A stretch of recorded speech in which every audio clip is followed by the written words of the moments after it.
લખો કે કયા સ્થળે આવેલું છે, કયા પ્રકારનું અવરોધ ઉભો કર્યો છે, અને કઈ તારીખની આજુબાજુ ઊભું થયેલું. તારીખ તો એક્ઝેક્ટ તમને ન ખબર હોય, પણ કૃત્ય ક્યારે ઊભું થયું છે એ લખો.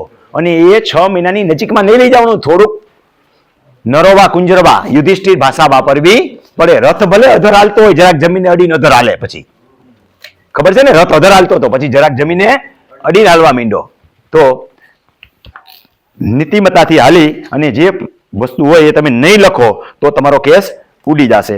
દાદ માંગવા માટેનો પ્રકાર તમારે શું કરવું છે? ખુલ્લો કરવો છે, કામ ચલાવ મનાઈ હુકમ જોઈ છે, એ પણ દાદની સાથે જ માગો.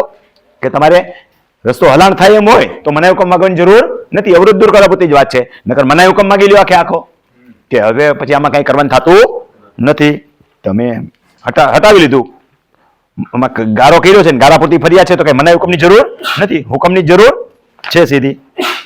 દાવાનું કારણ ઊભું થયું હોય એ આપણે કહી દીધું, સ્થળ, સ્થિતિ, કારણ અને સમયનું વર્ણન કરો. ફરિયાદી દસ્તાવેજી પુરાવાઓ, બધા તમારા દસ્તાવેજી પુરાવાઓ છે. અત્યાર સુધીના હક પત્રક તમામ જોડો. તમારી પાસે હક ક્યાંથી આવ્યો એ ખાસ જોડો. વેચાણથી આવ્યો, વારસાઈથી આવ્યો, ગિફ્ટથી આવ્યો, ભેટથી આવ્યો, જે આવ્યું એ ત્યાં તમે ઉભા રહો. પછી હવે અધર્સ ડોક્યુમેન્ટ બધા જોડો, ટિપ્પણ જોડો.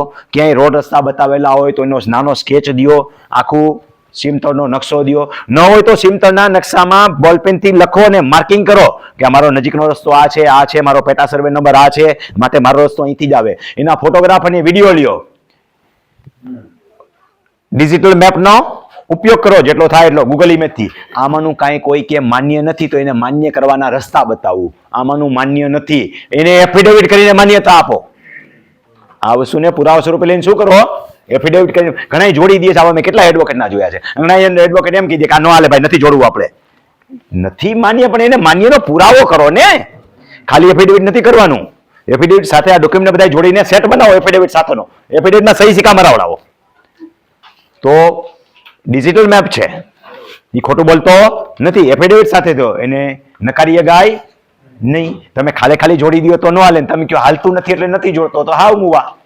ખાલી એમને જોડી દો તો એ જોવે નહીં. તો બધી વસ્તુ સમજદારીપૂર્વક રજૂ કરો. કાયદાનું અર્થઘટન જે છે એ પણ કરતા આવડવું જોઈએ. તો એફિડેવિટ સાથે બધું જોડી દો. ખાસ કરીને જો તમારો વિડીયો કામ ચલાવ છે, પંચરોજ કામ વખતે થાય, ફોટો કામ ચલાવ છે, પણ ગૂગલ ઇમેજ તારીખ સાથેની તમે જોડો તો એ થોડી ફરી જવાની છે, એમાં થોડી ગાલમેલ થાય. તો અત્યારે જોઈ લે, વેરીફાઈ કરી લે શું સ્થિતિ છે એ, અને એને એફિડેવિટ સાથે રજૂ કરો સોગંદ ખાઈને કે આ વસ્તુ આ પ્રમાણેની સાચી હકીકતની છે એમ.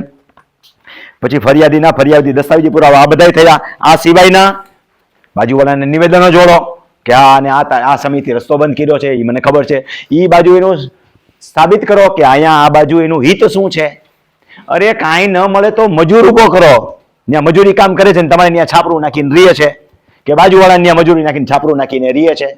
આધાર કાર્ડ ન્યાનું હોવું જોઈએ. આધાર કાર્ડ રાજકોટનું લઈ આવો, મોરબીનો કેસ હોય તો હાલે નહીં. પુરાવા લિસ્ટ તમારું સાચું હોવું જોઈએ. ઘણા એમ કે આ બધા દુશ્મનોની વચ્ચે હું છું, ફરતી બાજુ પાકિસ્તાન છે, તોય હિન્દુ ત્યાં જીવી ગયા, પાકિસ્તાનની અંદર નથી જીવી શકતા બિચારા. પણ કહેવાનો મતલબ એટલો છે કે તમારે તમારું પુરાવા લિસ્ટ વ્યવસ્થિત બનાવવું પડે કે આજુબાજુ વાળા તમારી ફેવરમાં નથી તો કાંઈ વાંધો નહીં, તમે સાચા છો તો તમારે બીજા સાક્ષી કાયદાની દ્રષ્ટિએ ટકે એવા ઊભા કરો.